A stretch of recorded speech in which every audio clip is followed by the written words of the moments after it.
Sup, Sexy Peas? Welcome to Sexy Peas, recipes to give you confidence in the kitchen.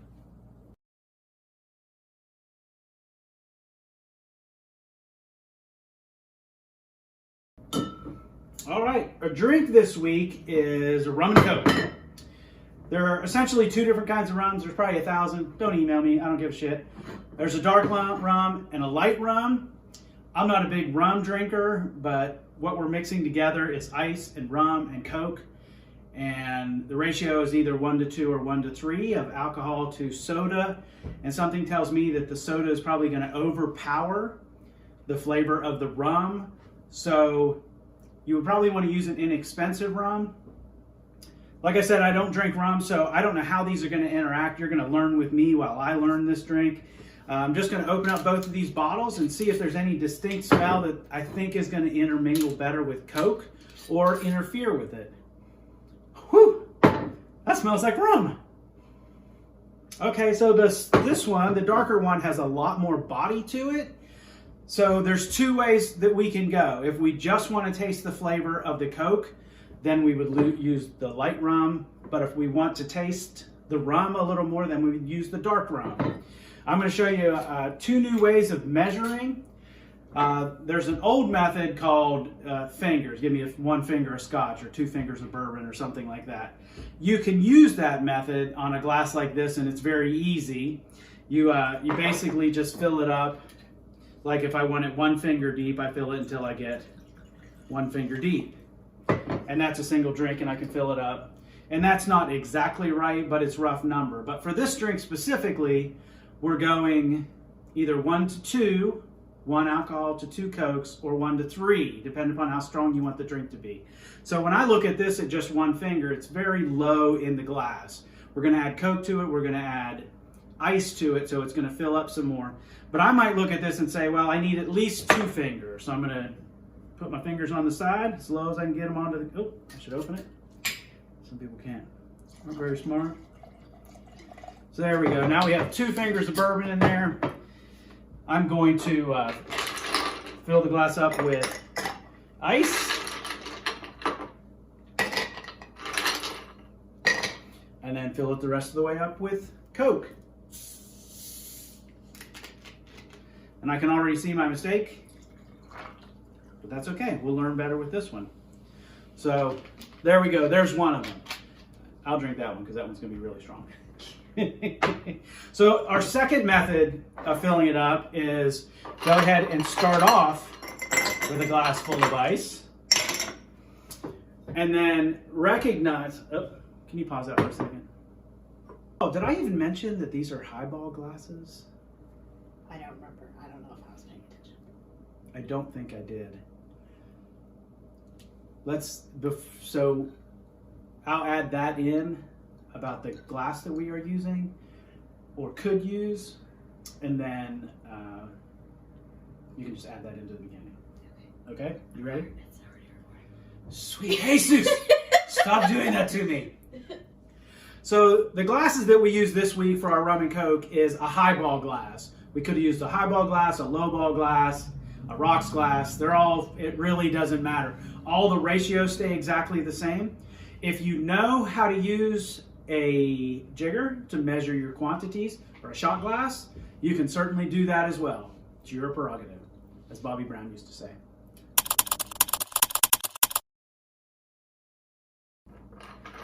Let me rephrase that. Fill the glass up with ice. Now we know we want our ratio to be 1:3. And so we'll make this one with a light rum. So we're going to go about 1/3 of the way up the glass. So there's about halfway. So we're going to go a little bit. Do you have a question? Yeah. What's your question? 1 to 3 is 4 parts, right? 1 part rum and then 3 parts Coke is 4 parts? Am I saying that wrong?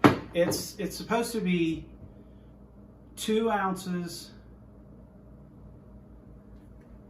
I thought it was supposed to be 2 ounces of... Did you stop the recording, or are you just going to let this go? It's supposed to be 2 ounces of rum to 4 to 6 ounces of Coke. So it would be one ounce. The ratio is 1 to 2. for a total of 3 parts. Or 1 to 3 for a total of 4 parts. Yes. So if you're doing 3 parts, you only want to do a quarter for your rum, not a third, because then you'll run into that issue again of too much. Okay. So if I put in, if this is a 16-ounce glass, we'll say 8 ounces is filled with ice, so we have 8 ounces left. So if we put in 6 ounces of Coke, we want to put in 2 ounces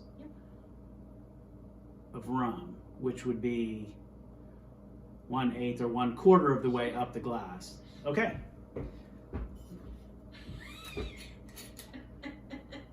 Let's try this again. Do you want me to just start it again? I say we just keep going. Fuck it. Okay. Just keep going. Everybody loves math. Don't you love math? Good God, you think I didn't get a minor in calculus? Okay, so we're going to fill it 1/4 of the way up. That's about a quarter. So we look at the glass halfway full and go down halfway from there, halfway down. And then fill it the rest of the way up with Coke.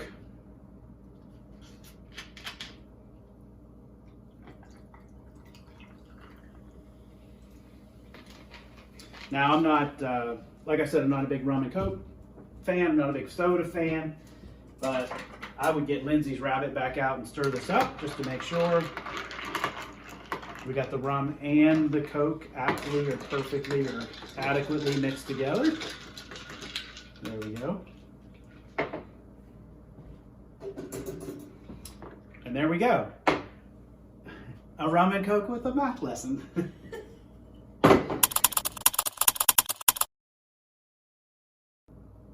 Are you answering text messages again? No, I was trying to see if the glasses were in it. Oh, does it matter?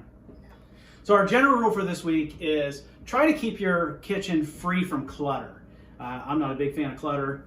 If you look at the back of my stove, the top of my Vulcan, you can see that it looks like it's filled with stuff that appears to be clutter, but everything that is up there, less the picture and that little earring, everything else gets used all of the time. I use all of these items that are in this bowl. I honestly rarely use this. Salt and pepper, vinegar, olive oil, strainers. I use all that stuff all the time. That's why I leave them out in those locations. I also have 3 sets of knives that I keep out all the time. But other than that, there's not a lot of clutter except for the microwave and the toaster oven and the coffee press and alcohol. But other than that, generally speaking, try to keep your kitchen free of clutter. Just so, number one, it works its way into your mind. It stresses you out a little bit. But also, it's less stuff to clean. Boom. Done.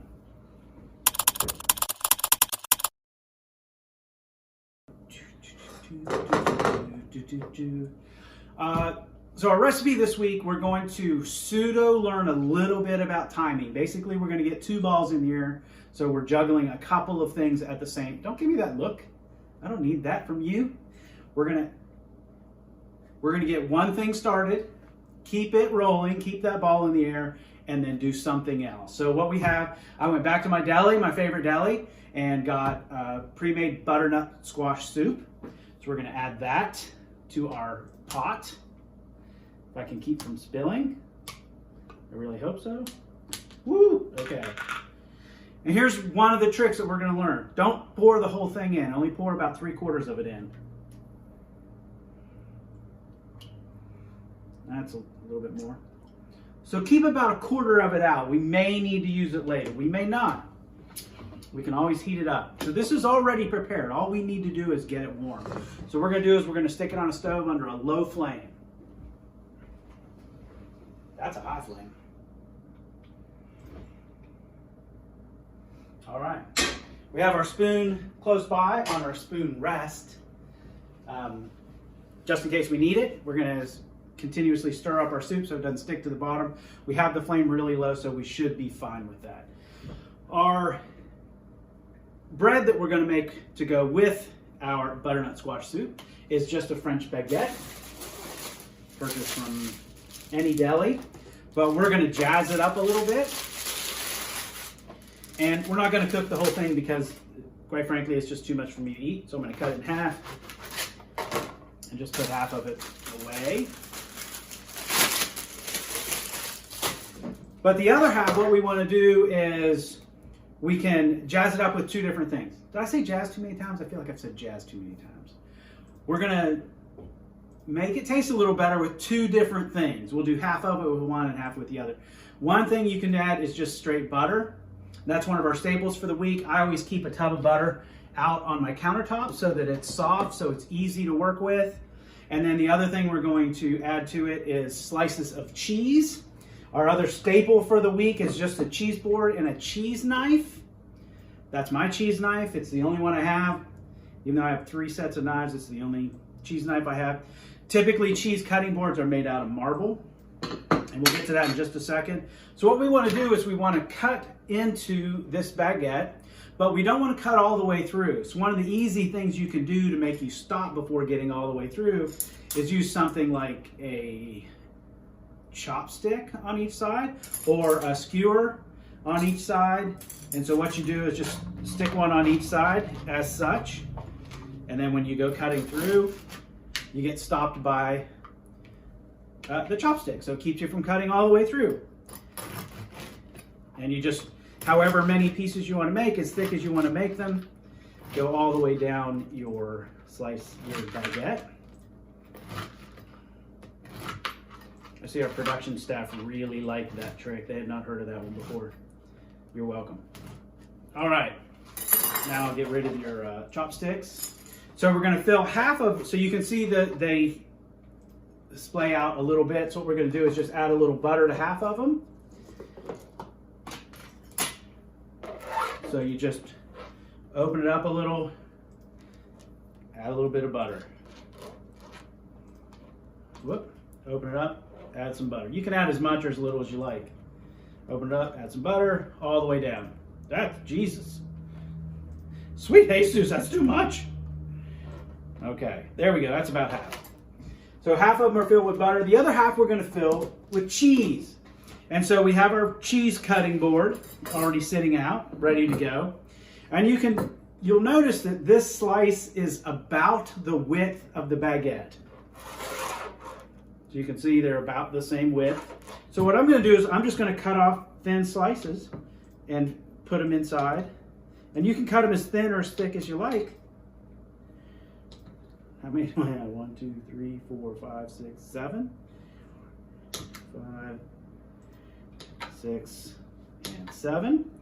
There we go. Now we'll do the exact same thing that we just did with the butter. We'll just simply open it up and slide in a piece of cheese.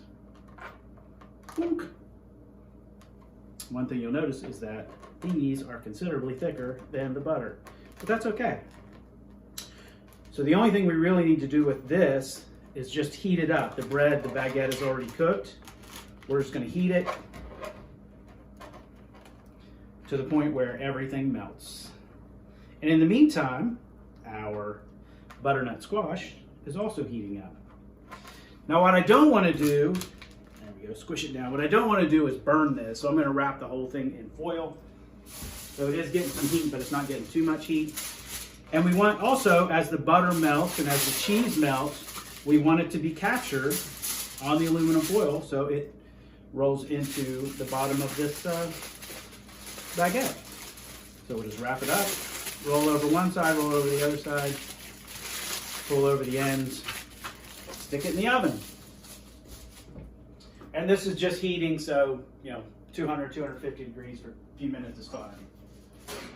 Ooh. But what we don't want to do is let our butternut squash soup burn while we're working on getting our baguette ready. So even though I was talking, I still got through that process of cutting, putting the cheese in, putting the butter in, wrapping it in foil, putting it in the oven. I got through it relatively quickly. There's nothing wrong with after you make 4 or 5 slices, if you want to stop for a second just to be sure, go back to your soup, make sure it's not sticking, everything's fine. And then come back and finish your baguette. Okay, can you stop that for a sec? Thank you. For the butternut squash soup, the way I make mine, I typically have more texture in it. This is just a thin soup. You can see there's really no texture to it. The taste is fantastic, but the texture isn't fantastic. So one thing you can do to help with that is just simply add something that would normally be in the ingredients. I'm just going to add some grilled onion. I don't want to add the white onion directly into the soup. I want to grill them first, caramelize them a little bit, then put them into the soup mixture. And all that is just to give it a little texture. So when you're eating it, it feels like you're actually eating something. So I'm just going to cut these up. Nothing too special about how we slice them. Woohoo! That's everywhere. And do the same with both sides.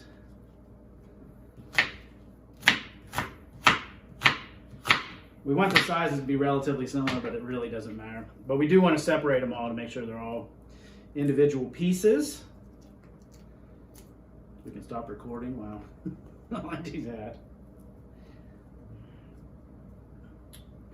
Or you can watch me separate every single piece.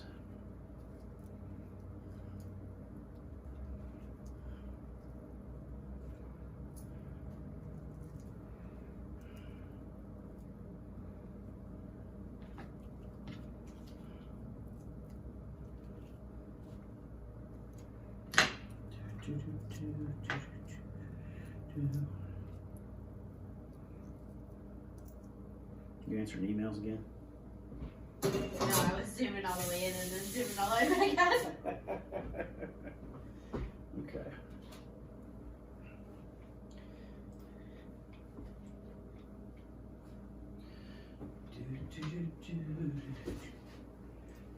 Because I got 39, oh no, 120 emails. Oh my, that seems like a lot. Yeah, it's because I'm copying these. Oh. Course. So every single piece that's in this class, Generates an email? yes. Okay. It's like week 1, PowerPoint 1, email. Week 1, PowerPoint 2, email. All right, you ready? Yeah, it's been going the whole time. Sweet Jesus. Okay. All right, so what we're doing is we're adding a little texture to our butternut squash soup, but we don't want to add onions in. We want to grill them a little bit. And this is a very simple process. We'll get a little bit of heat, low, medium maybe. So you can see it a little bit as opposed to super high where you can really see it. So down a little bit. We're going to let the pan heat up a little bit. Then we're just going to add some butter. Then we're just going to add our onions in and basically stir them around until they get soft. It's that simple. So whole slab of butter.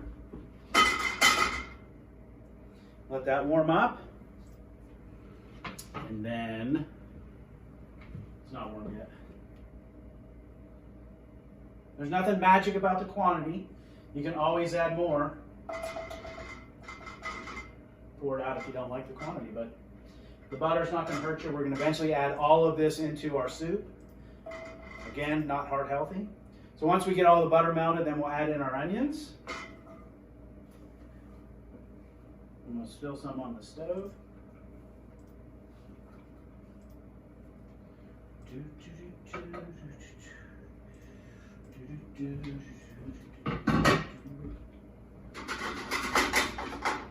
All right, now, while I'm sitting here right beside the butternut squash soup, I can start to see little bubbles showing up in the surface of the soup, which means it's starting to get hot.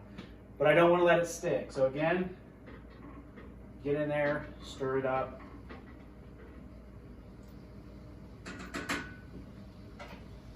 You can, if you're listening, you can hear the onions starting to sizzle. We'll just keep them from sticking as well. Make sure they're evenly distributed so they're all cooking evenly.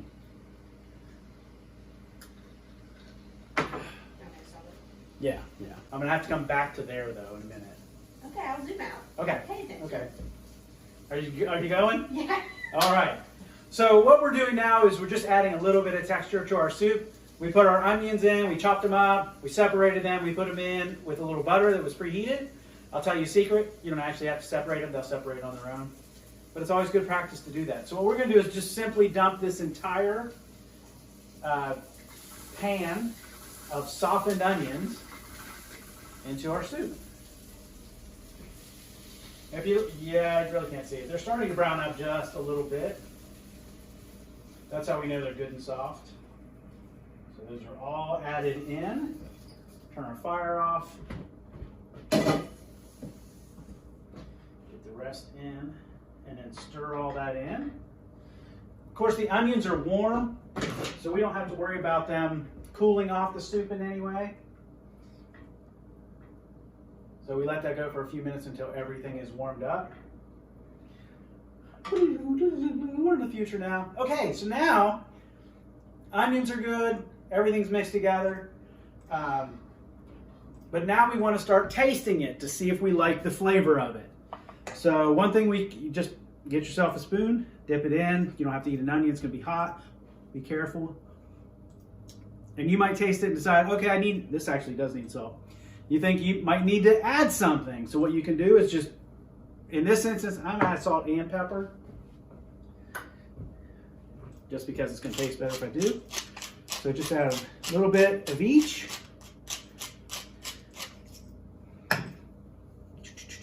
Doesn't matter how much. But we've made some preparations to afford us the ability to make a mistake. But we only have it once. So now, salt and pepper is all mixed together. I can give it another taste with a clean spoon.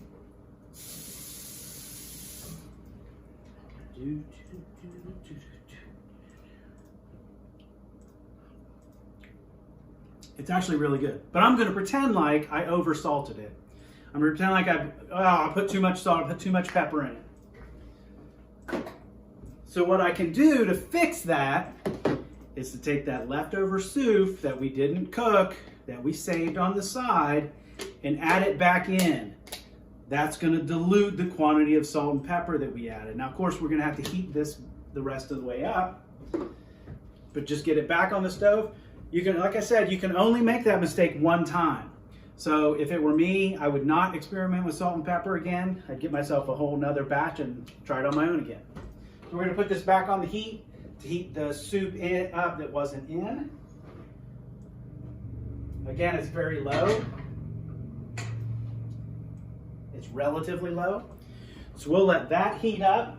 And while we're doing that, we can pull out our bread and cheese that is warming up. Get our gloves on. Pull it out. Be careful. It might be hot. It might drip. If we didn't get the edges of the foil tight enough, it may be dripping.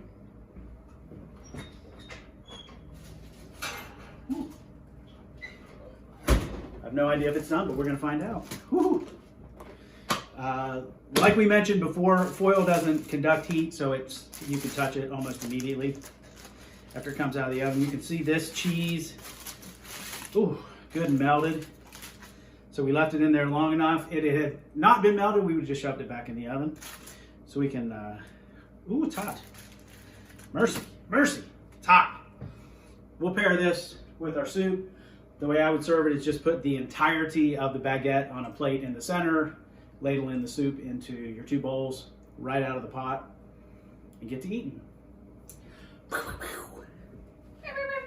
Pew, pew. All right. This is just a reminder about all the extra time that we took when preparing the soup, because basically we got it started and then did our bread, then grilled our onions, then added them, that did more testing, then heated it more.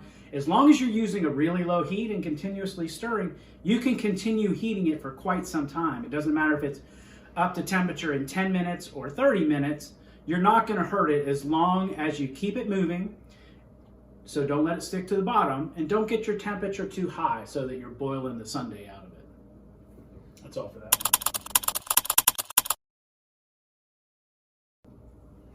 Here's our toast for the week.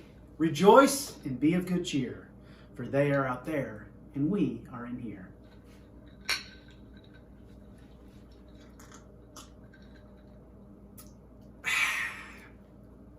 Did I get the white one or the brown one? I think I got the clear one. Let me see. Mm-hmm. Yeah, here, taste this one. You can tell. That one has a lot more flavor. Yeah. Yeah. Yeah. Yeah. Can you tell? Yeah. Yeah. Okay. Let me check. If you want to go faster than the speed that we are going, or if you want to watch old episodes, if you want to get prepared for what you're going to need for next week's episode, you can go to sexapiece.com. It's spelled sexapiece.com. There's a link below where you can click on that. And enjoy the kitchen. We'll see you next week.